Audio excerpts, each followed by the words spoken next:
Good evening students. हमारे साथ doctor Sharma है, हमारे साथ उपलक्ष गोयल है। और हम लोग तीन बायो के क्वेश्चन जिससे काफी हार्ड बर्न हुआ होगा, हो सकता है आपका बहुत सारा टाइम कंज्यूम कर लिया, तो उपलक्ष का नजरिया समझेंगे और शर्मा सर से एक्सप्लेनेशन समझेंगे। शर्मा सर से उन क्वेश्चंस की डेप्थ में जाएंगे। हो सकता है आप में से कुछ लोगों ने गलत किया हो सकता है आप में से कुछ लोग सोच रहे हो चैलेंज करें। तो एग्जैक्टली उसकी करंट सिचुएशन है क्या, शर्मा सर क्या सोचते हैं और उपलक्ष ने उस सिचुएशन को एग्जाम में 21 जून को कैसे हैंडल किया, उसको शर्मा सर डिस्कस करेंगे। Should I show the question Sharma sir? हाँ हाँ, यस यस यस। ओके। तो ये पहला क्वेश्चन है शर्मा सर। अ, इस क्वेश्चन में उपलक्ष, सबसे पहले आप बताइए आपने क्या आंसर मार्क किया। सर मैंने both are true and correct explanation mark किया था। In an ठीक है। experiment, Mendel observed that the F1 progeny stems are all tall and none are dwarf. Assertion statement is true. ठीक है Upalaksh? Yes sir. Reason would be stem height is a contrasting trait with tall being dominant and dwarf being recessive. तो reason statement में थोड़ा सा loose wording है, लेकिन for all practical purposes आप ये मान के चलेंगे कि reason explains the assertion as well. तो क्या आपने ऑप्शन 2 मार्क किया है Upalaksh? Yes sir, yes A sir, and R are correct and R is the correct explanation of A. तो yes, that should be the answer, that should be the answer. पर कुछ बच्चे इसमें फंस सकते हैं, क्यों उपलक्ष? यस क्योंकि sir. Stem height is a contrasting trade जब आप कह रहे हैं तो थोड़ा लूजली बोल दिया है ये। तो बेटर ये होना चाहिए था कि stem height has two contrasting traits, या इससे भी बेहतर ये कह सकते थे कि stem height is a character with two contrasting traits, tall being dominant and dwarf being recessive. That would be correct terminology as per Mendel. लेकिन for all practical purposes, for the examination of a NEET entrance examination level and the intention of the examiner, तो जो वो पूछना चाह रहे हैं वो pretty evident है, and option 2 should be the correct answer. जी तो sir. Sharma sir, what are the chances कि एनटीए अपनी प्रोविजनल आंसर की में ऑप्शन 4 को दे दे, क्योंकि इसकी भाषा जो आप बोल रहे हैं परफेक्ट तो नहीं है। टेक्निकली बच्चा कह सकता है कि मैंने इसको पढ़ा और मैंने कहा कि स्टेम हाइट कॉन्ट्रास्टिंग ट्रेट नहीं होता और इसलिए मैंने गलत मार्क कर दिया रीजन। वो देखो, वो उल्टा हो सकता है। उल्टा मुझे नहीं लगता कि उनकी प्रोविजनल की में इसका आंसर 4 आएगा। तो मतलब आंसर 2 ही आएगा शायद, क्योंकि इंटेंशन साफ दिख रही है एग्जामिनर की, कि एग्जामिनर यही बता रहे हैं कि जो डोमिनेंट ट्रेट है जिसमें कंप्लीट डोमिनेंस होती है मेंडेलियन इनहेरिटेंस में, इसीलिए F1 प्रोजेनी किसी एक पेरेंट जैसा दिखाई देता है जो भी डोमिनेंट है, और उतना ही दिखाई देता है जितना कि पेरेंट है। तो ये उतना ही टॉल होगा जितना पेरेंटल टॉल है। तो ये बेसिक कंसेप्ट है, यही पूछने की मंशा है। Yes, the wording is loose. Let us see what happens in the what happens in the provisional key. अगर कुछ बच्चों को ग्रीवांसेस होंगे तो yes, then we will see what is to be done. Upalaksh, पर एक चीज बताओ, आपको इसमें जरा सा भी डाउट हुआ क्या? क्या आप अटक गए थे इसमें? आपने सोचा कि ऑप्शन 4 मार्क करूं या ना करूं? यस सर, मैं अटका था और मैंने ये राउंड 2 में किया था ये क्वेश्चन। मतलब बायोलॉजी का राउंड 1 में मैंने इसको पहले तो देख के छोड़ा था कि थोड़ा सा कंट्रोवर्शियल जा सकता है। तो एक तो अजर्शन रीजन है, क्या पता एक्सप्लेन करे ना करे उसमें मैं सोचने में अटक जाऊँ। तो पहले तो मैंने छोड़ा था और राउंड 2 में मैंने थोड़ा सा आराम से ठंडे दिमाग से इसको सोचा कि मुझे लगता है कि ट्रेट और कैरेक्टर क्या पता एंटी इतना ना सोचता हूँ। बिल्कुल तो लूजली एकदम इसको सही मान सकते हैं। और एक्सप्लेनेशन बिल्कुल ही बहुत ज्यादा ना करता हूँ, लेकिन थोड़ा भी एक्सप्लेन करे तो भी करेक्ट एक्सप्लेनेशन मान लेते हैं जनरली पीवाईक्यूज में। तो मैंने इसको बहुत करेक्ट एक्सप्लेनेशन मार्क कर दिया। तो वो प्रिंसिपल ऑफ पार्सिमनी है सर, है ना? तो नॉर्मली मतलब जो simplest explanation is the answer. Yes sir, आपका ये कोट इरादत याद आया था एग्जाम में। है। आपका ये कोट एग्जाम में याद आया था मुझे। हाँ सिंपलेस्ट हाँ हाँ। एक्सप्लेनेशन। तो बहुत ज्यादा कॉम्प्लिकेट करने से जनरली चीजें खराब होती हैं, और आसान करने से you go with parsimony and you think of what is the simplest answer, and generally science simplifies the thing and simple is beautiful. Am right? तो मोस्ट लाइकली सर ऐसा ही होगा। Let us wait for the provisional key, let us see what happens. If the students have grievances then we will see. जी sir. Good. Next question पे चलते हैं। आपको next question screen पे दिखाई दे रहा है सर? अब दिखाई दे रहा है, यस। तो शुरुआत उपलक्ष्य से ही करते हैं। बताओ बेटे, विच ऑफ द सर मैंने फॉलोइंग। ऑप्शन 4 मार्क किया था। पहले तो मुझे वो चारों स्टेटमेंट्स ऐसे लग रहा था कि ट्रू ही है, लेकिन फिर मैंने थोड़ा सा और डिटेल सोचा कि हैकल का वो थ्योरी डिस्प्रूव कर दिया था बायर ने। तो हो सकता है इसको नॉट एविडेंस वो कहना चाह रहे हो। मतलब पहले तो एनसीईआरटी में इसको ऐसे लिख दिया कि एविडेंस है, लेकिन बाद में ये डिस्प्रूव हो गया था। तो वही एविडेंस ना मानना ही सही रहेगा इसको, क्योंकि और बाकी ऑप्शंस भी एकदम एब्सोल्युटली करेक्ट है और ये ऑप्शन में वो डिस्प्रूव हो गया था, इसलिए गलत माना मैंने इसको। बहुत बढ़िया, बहुत बढ़िया, बहुत बढ़िया। तो एनसीईआरटी में सर क्या है कि एनसीईआरटी इज वेरी कैटेगरिकल। बच्चे को समझना चाहिए। ये जो बायोजेनेटिक लॉ है ये इतना ज्यादा फेमस है कि जनरली कई बारी टीचर्स भी ये एम्फेसाइज नहीं करते हैं कि over generalization was by Haeckel was actually incorrect.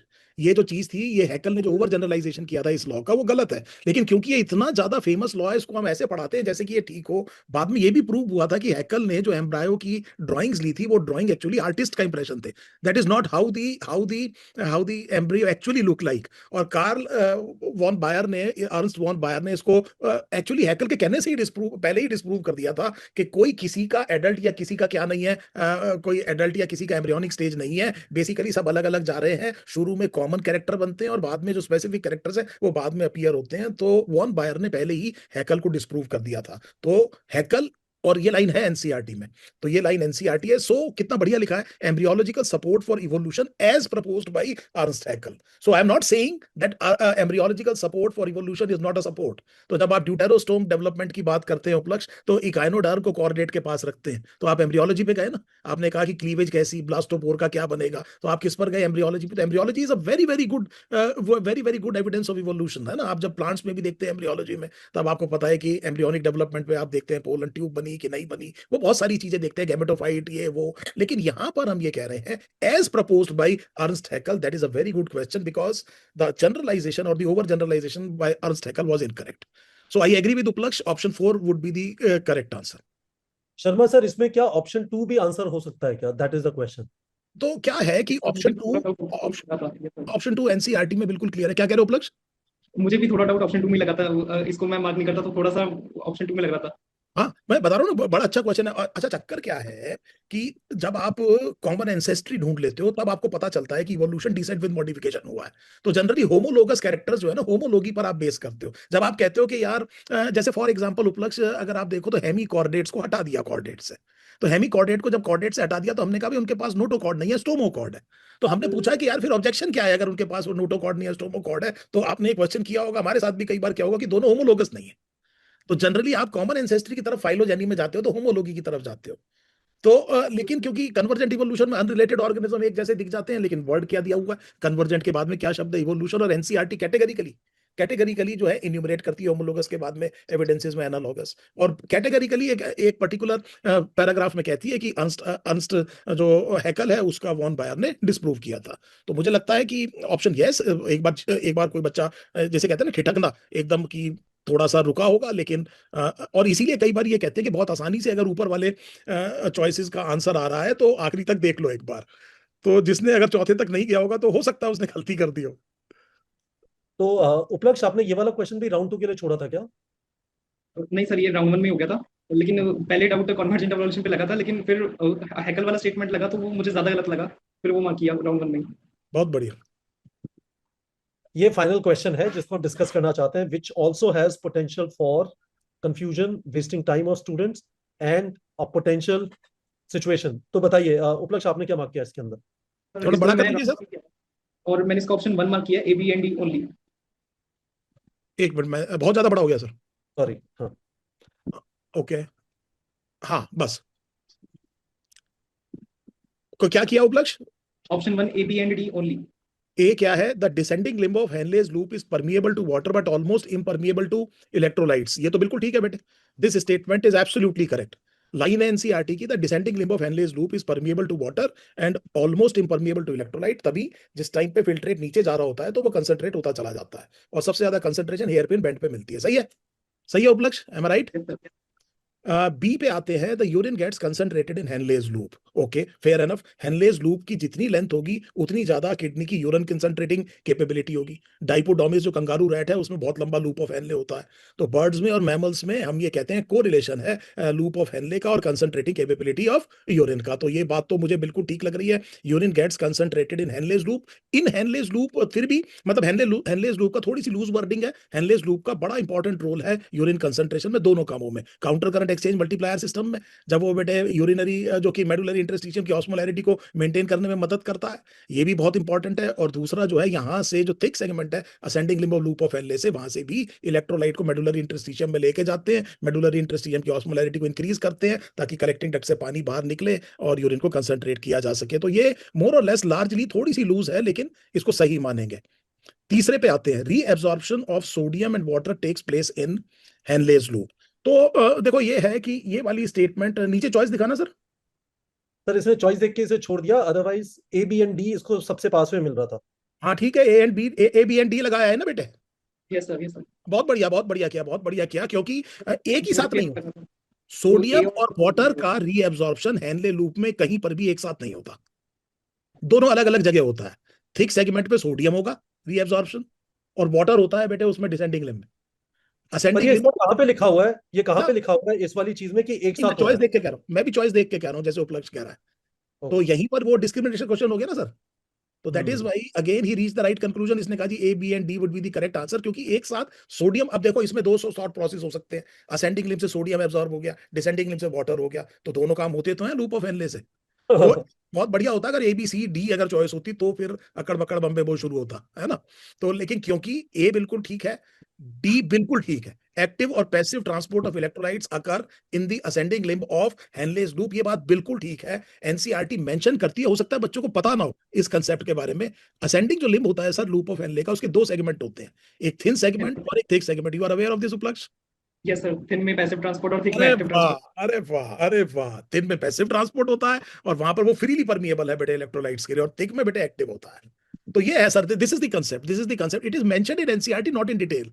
किसी बच्चे ने एक्स्ट्रा मेहनत की है जैसे उपलक्ष्य ने बैठ करके, क्योंकि उसको पता है कि जैसे ही कंसंट्रेट हुआ यूरिन नीचे आते आते और जैसे ही थिन सेगमेंट में पहुंचा, तो उसमें अब इलेक्ट्रोलाइट काफी है और वो बाहर निकलने को बहुत उत्सुक है, और ये फ्रीली परमिएबल है छोटा सा पार्ट, और वहां से ये पैसिवली बाहर निकल जाएगा, बाद में एक्टिवली ऊपर जाएगा। तो ए और डी क्योंकि बिल्कुल ठीक है, तो आंसर जो है ऑप्शन 1 बनता है। और बी जैसा मैंने आपको बताया कि हेनले लूप, आपने कहा कि अगेन अगेन आपने कहा ए में कोई एम्बिगुइटी नहीं है, डी में कोई एम्बिगुइटी नहीं है, ठीक है लक्ष्य।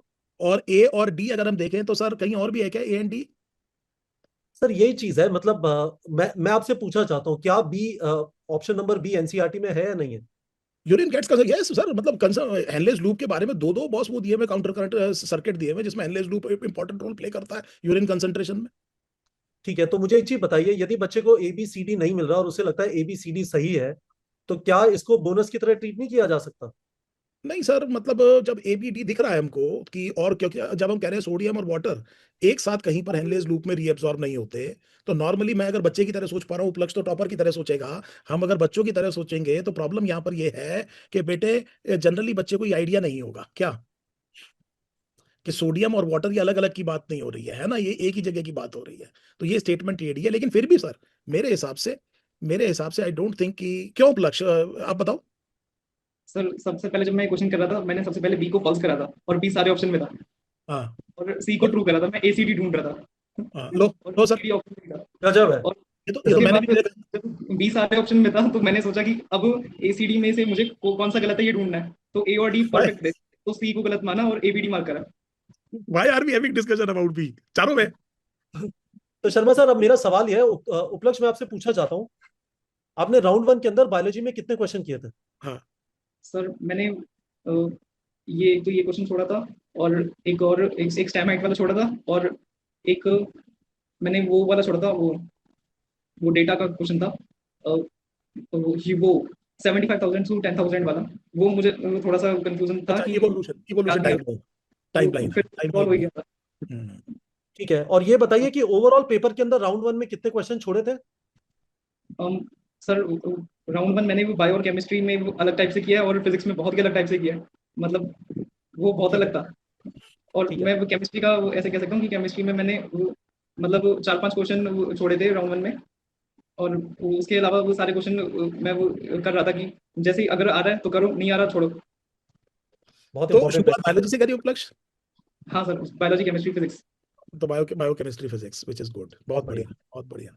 And your senses paper was significantly difficult compare to exam on third में, सिग्निफिकेंटली डिफिकल्ट?